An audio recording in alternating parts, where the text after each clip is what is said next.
So guys, meron akong dalawang sapatos dito na i-customize. Pagagandahin natin to using Uniposca markers. Stay tuned at tapusin ang video na to dahil ipapag-giveaway ko sa inyo ang isang pair ng sapatos na i-customize ko. Niready ko na ang mga markers na gagamitin at bago tayo mag-paint, pupunasan muna natin with alcohol. Then i-tape natin yung area na hindi lalagyan ng paint. So bago i-apply ang marker, i-shake lamang ito then i-press yung nib para lumabas yung kulay.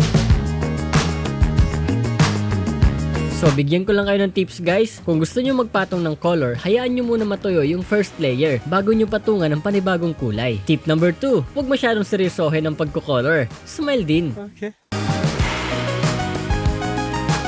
Ang kagandahan sa marker na to guys, pwede mong hugasan yung nib in case na nahaluan siya ng ibang kulay. At pwede mo rin itong baliktarin. Speaking of nib, available ito sa size na 3 and 5mm.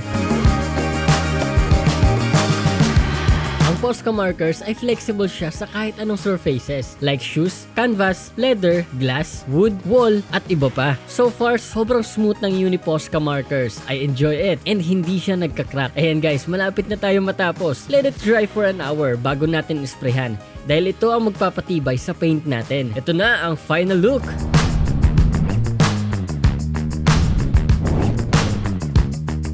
Kung nagustuhan mo ang video na to, like, comment, and share, and don't forget to comment #CustomJess for our giveaway.